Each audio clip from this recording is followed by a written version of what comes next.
Hai teman-teman semua, apa kabar? Kembali lagi di channel aku, The Light Irene, Cahaya Damai.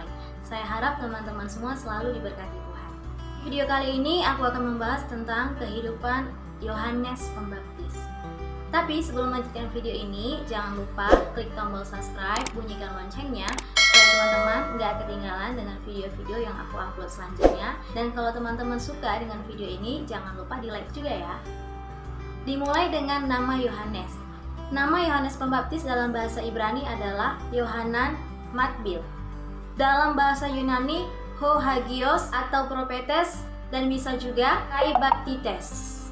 Yohanes adalah seorang guru yang terkenal di Yudea pada abad ke-1 Masehi. Ia adalah putra dari Elisabet, dan Elisabet adalah saudara sepupu dari Maria, yaitu ibu Yesus. Ayahnya adalah Zakaria, seorang imam dari Abia yang bertugas di Bait Allah. Di Katolik, Yohanes dikenal sebagai seorang pertapa yang menggunakan pakaian dari kulit domba, yang sedang berkhotbah dan bersanding dengan seekor domba. Dan hari peringatannya yaitu pada tanggal 24 Juni dan 29 Agustus.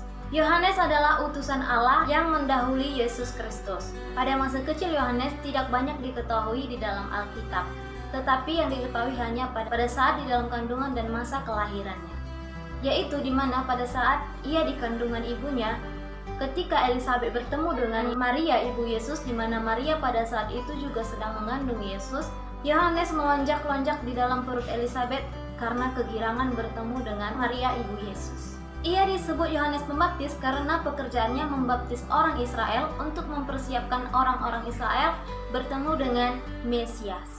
Yohanes berselisih umur dengan Yesus yaitu 6 bulan. Yohanes lebih tua 6 bulan daripada Yesus. Mengenai kelahiran Yohanes, yaitu Zakaria dan Elisabet adalah sepasang suami istri, dan mereka sudah lama menikah tetapi tidak memiliki anak karena kan Elisabet mandul. Suatu hari Zakaria bertugas untuk membakar ukupan persembahan di Bait Allah, dan di situ malaikat Gabriel menampakkan diri kepada Zakaria, dan malaikat itu berkata kepada Zakaria, ia akan memiliki seorang anak laki-laki, dan anak itu akan mempersiapkan orang-orang Israel untuk kedatangan Mesias. Tetapi Zakaria tidak percaya dengan perkataan malaikat itu, sehingga Zakaria pun bisu karena tidak percaya dengan perkataan malaikat itu. Kemudian genaplah bulannya untuk Elisabet melahirkan.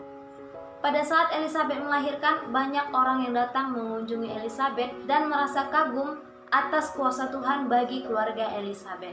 Maka pada hari yang ke-8 datanglah saudara-saudaranya ke tempat Elisabet untuk menyunat Yohanes dan akan memberikan nama Yohanes yaitu Zakaria yang berasal dari nama ayahnya. Tetapi Elisabet berkata, jangan, nama anak ini adalah Yohanes. Pada saat itu saudara-saudaranya berkata, tidak ada nama di keluarga mereka dengan nama Yohanes. Maka saudara-saudaranya pun bertanya kepada Zakaria dengan bahasa isyarat. Lalu Yohanes pun meminta sebuah batu tulis dan ia menuliskan di batu itu namanya adalah Yohanes. Lalu mereka pun terkejut dan heran. Seketika itu terbukalah mulut Zakaria dan Zakaria pun memuji-muji nama Allah. Melihat kejadian itu, ketakutanlah orang-orang yang ada di situ, dan kejadian itu menjadi bahan perbincangan pada saat itu. Dan mereka pun merenungkan menjadi apakah anak itu karena Tuhan sangat menyertai dia. Yohanes pun semakin besar dan bertambah kuat rohnya. Ia tinggal di padang gurun sampai pada harinya ia akan menampakkan dirinya kepada orang-orang Israel. Yohanes pertama kali tampil di padang gurun Yudea dan keseluruhan Yordan. Ia berkhotbah dan berkata, bertobatlah sebab kerajaan Allah sudah dekat, dan berilah dirimu dibaptis, maka dosa-dosamu akan diampuni. Menurut Injil Matius dan Injil Markus, Yohanes adalah orang yang dinubuatkan oleh Nabi Yesaya. Yang nubuatnya adalah, ada suara yang berseru-seru, persiapkanlah di padang gurun jalan untuk Tuhan, luruskanlah di padang belantara jalan raya bagi Allah kita. Setiap lembah harus ditutup dan setiap gunung dan bukit diratakan. Tanah yang berbukit-bukit harus menjadi tanah yang rata, dan tanah yang berlukuk-lukuk menjadi dataran. Maka kemuliaan Tuhan akan dinyatakan, dan seluruh umat manusia akan melihat bersama-sama, sungguh Tuhan sendiri telah mengatakannya. Kemudian pada saat itu masyarakat pun mengakui dosanya dan mereka memberi diri untuk dibaptis. Jika mereka bertanya kepada Yohanes siapakah dirinya, Yohanes pun menjawab, "Akulah suara yang berseru di padang gurun, luruskanlah jalan Tuhan, aku membaptis kamu dengan air. Tetapi di tengah-tengah kamu berdiri dia yang tidak kamu kenal, dia datang kemudian daripadaku, membuka tali kasutnya pun aku tidak layak." Tetapi mereka pun terus bertanya-tanya siapakah Yohanes sebenarnya. Sampai mereka menyangka bahwa Yohanes adalah Mesias dan menyangka bahwa Yohanes adalah Nabi Elia. Tetapi Yohanes menjawab, bukan. Pada suatu saat Yesus pun datang dari Nazaret menuju sungai Yordan untuk memberi dirinya dibaptis oleh Yohanes. Tetapi Yohanes menolak hal itu dan berkata, "Akulah yang perlu dibaptis olehmu dan engkau yang datang kepadaku."